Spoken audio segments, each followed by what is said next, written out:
नमस्कार दोस्तों, देश की सबसे बड़ी और दूसरी सबसे डिफिकल्ट एग्जाम नीट यूजी पर हड़कंप मचा है। 5 मई को नीट की एग्जाम की दिन से ही नीट एग्जाम 2024 पर एक एक करके बड़े बड़े आरोप लगते जा रहे हैं। पहले नीट पेपर लीक और अब रिजल्ट स्कैम की मामला। देखो 2024 की नीट एग्जाम में 24 लाख से भी अधिक कैंडिडेट ने भाग लिया था और एनटीए यानी कि नेशनल टेस्टिंग एजेंसी ने फिक्स डेट से 10 दिन पहले 4 जून को नीट 2024 की रिजल्ट को अनाउंस कर दिया। यानी कि नीट रिजल्ट का अनाउंस का डेट था 14 जून को। ऐसा जानबूझकर 4 जून को नीट रिजल्ट को अनाउंस कर दिया ताकि लोकसभा इलेक्शन के रिजल्ट में सब बिजी रहे और इसके बारे में कोई आवाज ना उठाए। पर ऐसा होने वाला ही कहा था। देखो जैसे ही एनटीए ने नीट यूजी 2024 का रिजल्ट घोषित किया, सोशल मीडिया पर कई तरह की फोटो और पोस्ट वायरल होने लगा। चाहे वो एयर 1 वाले टॉपर की मार्क्स हो या 718 और 719 के स्कोर हो, 8 टॉपर्स हो या पहली बार खोए हुए समय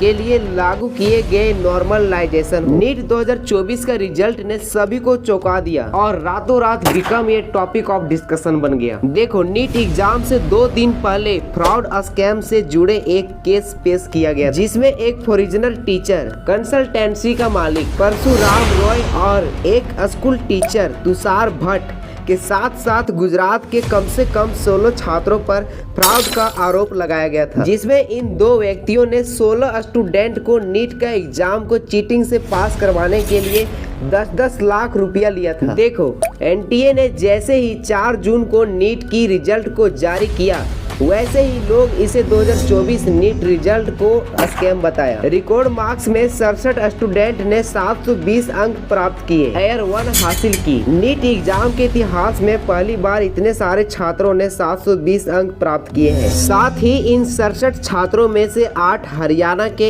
एक ही एग्जाम सेंटर से हैं। वैसे तो लोग एक ही सेंटर से 8 टॉपर से हैरान नहीं थे, बल्कि इन 8 टॉपर्स के रोल नंबर एक ही सीरीज में है। लोग इससे हैरान और बताते हैं कि नीट 2024 में ग्रेस मार्क्स के कारण कई कैंडिडेट ने 717 से 719 के बीच स्कोर किया है। देखो नीट एग्जाम के मार्किंग क्राइटेरिया के अनुसार ये सब स्टूडेंट इतना नंबर ला ही नहीं सकता। नीट एग्जाम के मार्किंग क्राइटेरिया के अनुसार सही उत्तर के लिए 4 अंक दिए जाते हैं और गलत उत्तर के लिए 1 अंक काटे जाते हैं और किसी भी प्रश्न को हल ना करने पर 0 अंक दिए जाते हैं। अगर किसी कैंडिडेट ने सभी यानी कि 180 क्वेश्चन का सही आंसर देता है तो उसका स्कोर 720 होगा, जो कि सही बात है। लेकिन अगर किसी कैंडिडेट ने केवल 179 क्वेश्चन के सही आंसर देता है और उसका एक क्वेश्चन गलत होता है या उसने कोई प्रयास ही नहीं किया, तो नीट का स्कोर 715 या 716 होना चाहिए, जो कि रियलिटी है। दोस्तों एनटीए ने ऐसा क्यों किया ये तो किसी को पता नहीं है, लेकिन जब लोग इसे जवाब मांग रहे हैं तो ये चुपचाप बैठा है। अगर इस तरह से किया जा रहा है तो एक गरीब बच्चा कैसे आगे बढ़ेगा,